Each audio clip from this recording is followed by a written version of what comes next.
Hi to everyone. I'm Cristiany Cianitto. I'm professor of canon law and law and religion in the University of Milan. I'm there in my university since a long time. I've studied there. Then I got my PhD in canon law and ecclesiastical law. And I've deeply studied the Anglican canon law, the law of the Church of England, basically, in comparison with the Roman Latin Catholic canon law. And my interest in freedom of religion now has deepened in question about the presumptive conflict between freedom of religion and freedom of speech. So I've studied deep in details the hate speech questions in Italy, in US, in India, and in Great Britain system. And so this is my life in a sort of my interest as born during my period of study in the university, and when I met my master, my professor, Silvio Ferrari, the love came. So I decided to devote my life to this field of study. And basically, I started in a traditional way with a Roman Latin canon law, and then I explored some other lands around. And now I'm particularly interested also in comparative law of religions, the other side of my didactic learning. So it's difficult to explain to young generation that history has not been like now. So basically, some times ago, it was not so easy for certain religious group to go to their sanctuaries and so on to pray their gods and freely enjoy citizenships in our societies. If we think back to European history, we have a lot of examples of these, and we are in Poland in this moment. So if you think of the persecution against the Hebrews in the Second World War, this is a clear example of what I'm saying. And fundamental rights were designed in Universal Declaration of Human Rights in 1948 as a response to this big challenge that was the Shoah, the Second World War.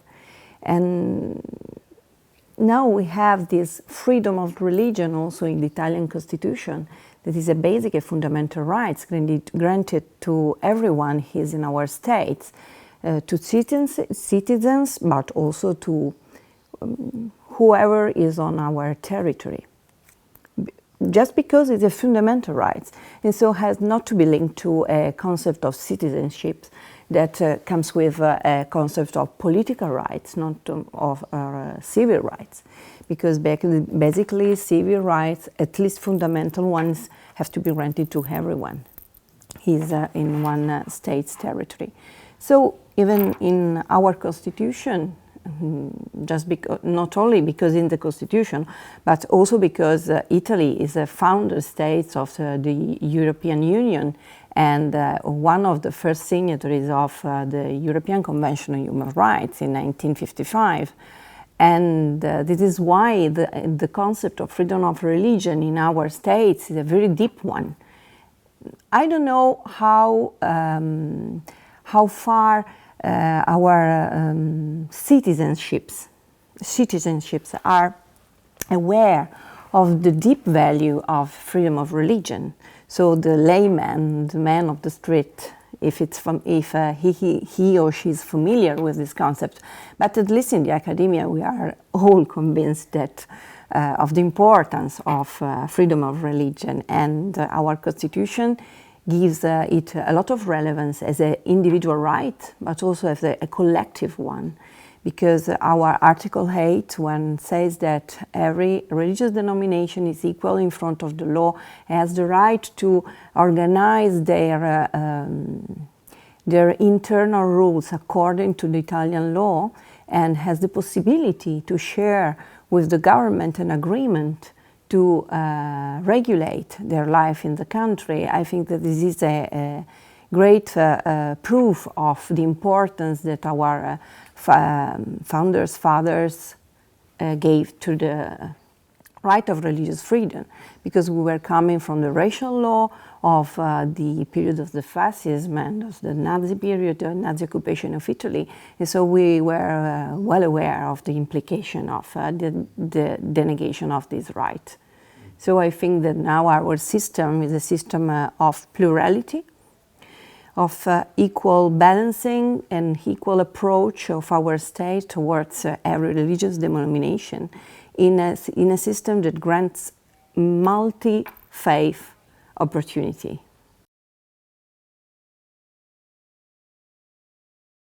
But from an individual point of view, there is no problem. Everyone has granted the freedom of religion, has the possibility to pray whichever God he wants or she wants, and with no problem about the individual rights.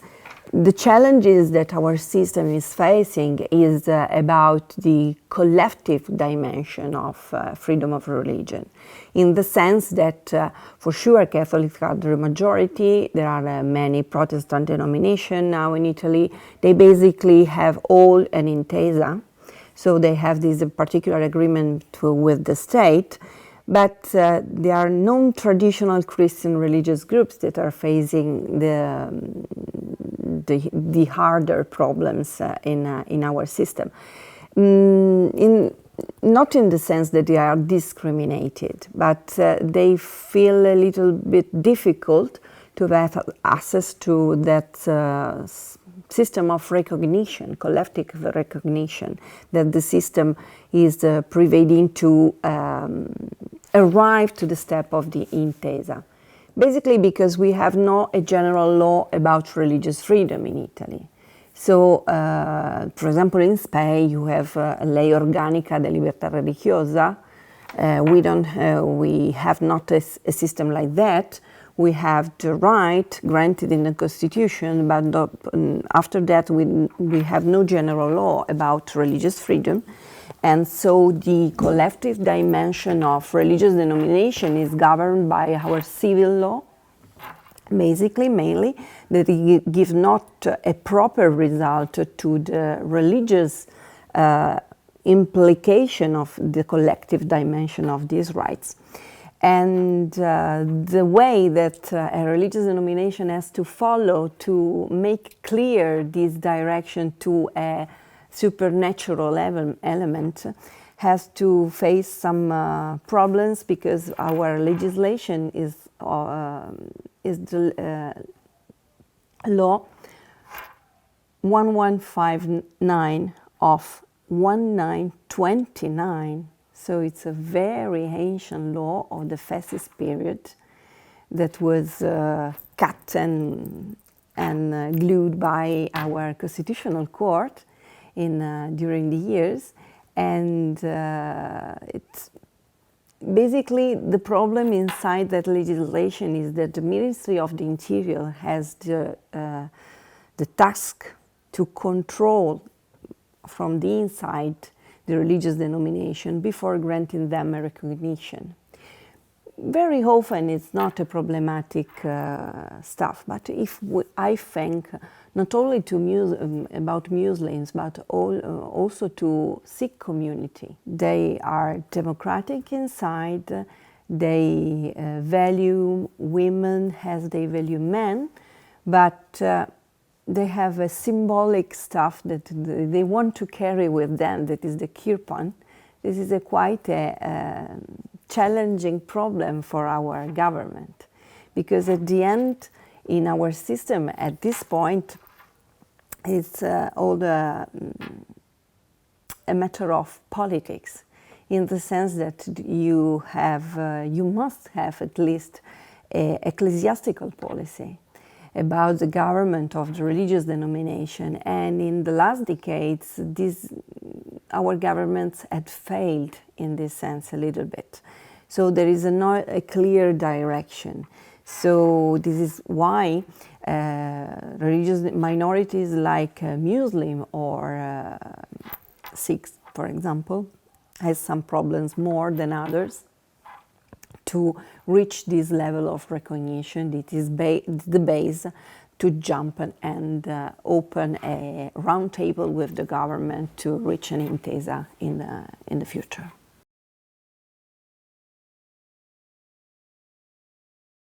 This is a good question, because Jehovah's Witnesses are one of those other religious denominations that faces some problem in our system, not because that they are dangerous from a certain point, but because they question the system with some of their believing, like that one of the blood transfusion, that in a certain sense makes the system think about how far they wanted to apply the concept of religious freedom in this conscience stuff, such as healthcare questions.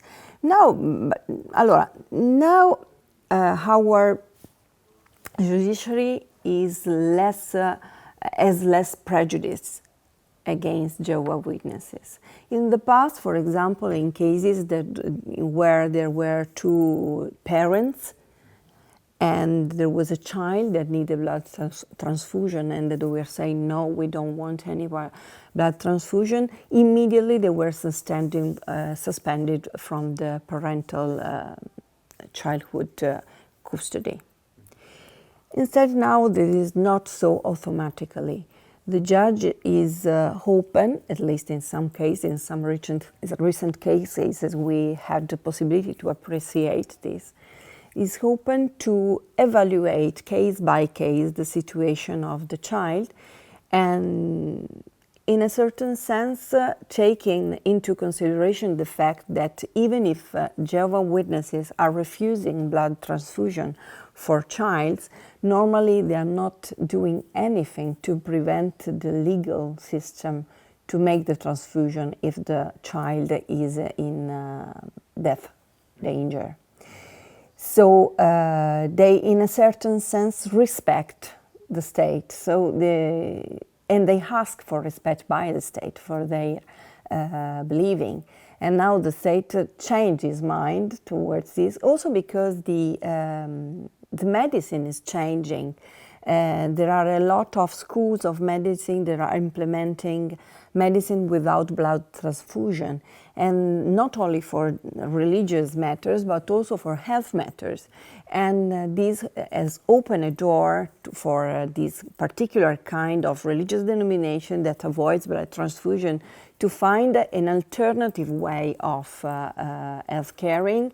And this is a fact that our judiciary is taking into consideration better than before.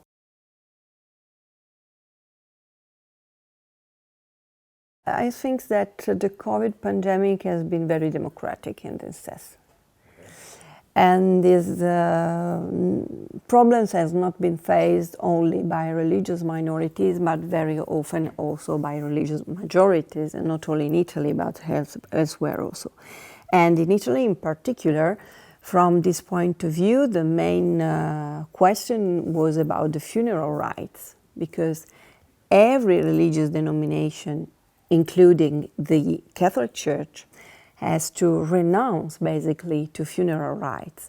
And we were assisting of funerals on the footpath in front of the houses with just one priest giving a sort of paternoster, and then the dead person was going away to the cemeteries, and there were long queues of cars with dead persons inside waiting in the crematorium, for example in Milan. This was for Catholic, but also for the others one. And basically we know that in some religious denominations, in some religious traditions, funeral rites are more complicated than in others, because if we think to the Muslims, for example, they have to wash the body of the person dead, and basically they renounce to all of that.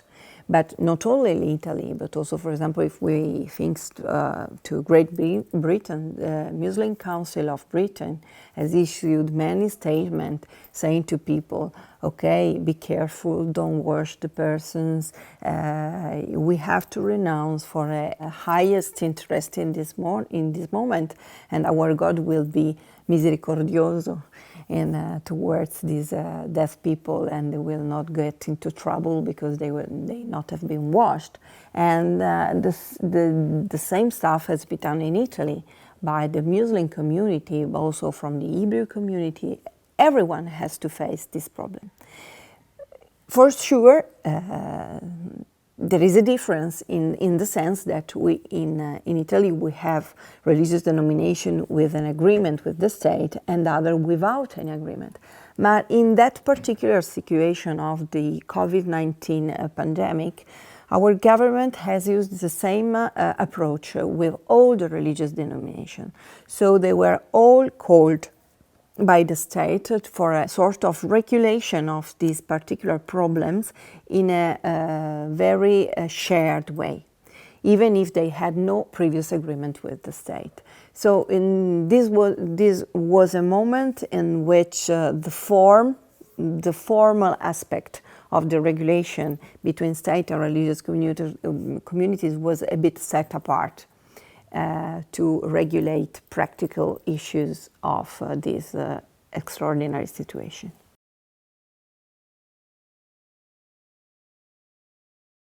Turbatio Sacrorum is an article of our penal code, if I don't remember wrong, is 406.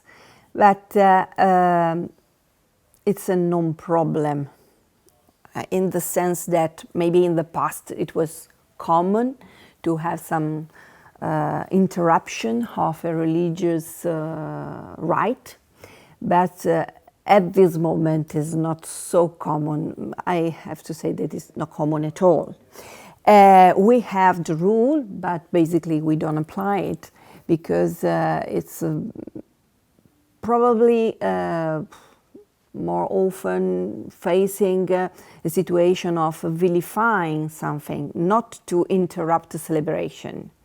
If I think to those kind of stuff, like there were two people that were playing with arrows in front of a church where they have put a photo of Papa Benedetto XVI, and they were condemned for vilifying the figure of the Pope with our new crime of after the reform of this kind of criminal protection of religions. But these are very, very few cases in our environment. Mainly because the others are the problem that we are facing nowadays, the problem of the religious symbols in some environments, like in schools. We have still the problem of the crucifix that in circular periods comes to our courts, because basically atheists and agnostics challenges the system because we have the crucifix in the school classes, in the school rooms. But Turbatio Sacrorum, it's not exactly what is affecting our religious pluralism now.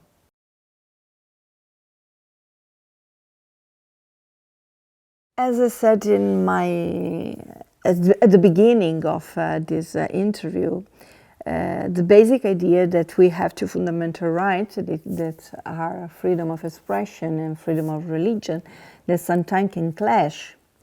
The problem is to establish if this clashing can be regulated through criminal law, and it is the useful tool to use, or if there are other means that we can use to regulate these clashes. Clashes are inevitable because people think different stuff. And in my town we say that if we have 100 persons, we have 100 thinkings. So there is not possible to think that no one has to say nothing about the religion of some other one. And clashes are inevitable. We have to regulate them, and we have to be careful that we are managing two basic fundamental rights, that this does not mean that they are absolute rights. So limits can be used to regulate these two human rights, but we have to think that one person, when thinks about the sacred, is using his freedom of religion, not only his freedom of expression. So desecrating symbols of another religion could be seen also as a form of freedom of religion itself. Just because freedom of religion is a complex freedom. It's just not the freedom to believe in a supernatural entity, whatever it is, revealed or not revealed, natural, intended, cosmic harmony, or whatever you want, but is the right to speak about religion, is the right to change his religion, to manage his relation with the sacred. And artistic expression also are, in this sense, part, are freedom of expression, but also a form of freedom of religion. So using criminal legislation to regulate these possible conflicts, it's not useful unless you have a very, very hard offense. And in this sense, you have already legislation on hate speech, when there is a clear intent of instigate discrimination or to multiply hate against a religious group. And you have normal common offenses like harassment or damages or injury or defamation. But when you come to the protection of collective rights, criminal law is not so useful, because using defamation, who is defaming who? Who is the person entitled to activate that right? So when you have a journalist that says that Islam is a religion of war, he's offending the Muslims or is vilifying only the idea? So you have a blasphemy or you have a religious hatred. Incitement to religious hatred. It's quite difficult to draw a perfect line, to use criminal offenses as a tool to prevent.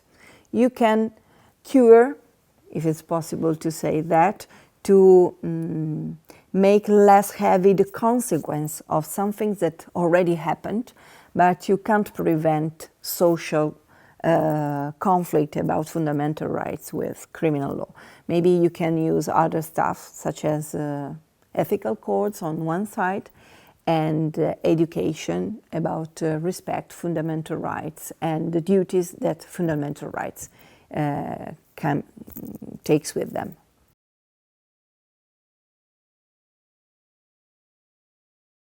Basically, I take with them that take with me at home. I will grasp that fundamental rights are a very powerful concept. And we can speak for ages about what we think about fundamental rights, but for example, I was following the presentation of a colleague now about the challenges of fundamental rights in some region of the world. Is the practical use of fundamental rights that is still the problem, because in a theoretical way we more or less we agree on what we are speaking about after more than 60 years that we speak about fundamental rights. At the end, we are not so intelligent, we have grasped what we have to face, but now we have to put them in practice. And even if in European context, the practical use of fundamental rights is not so deepened in the society. It's a sort of an umbrella, but it has to be implemented first of all, in education, I think.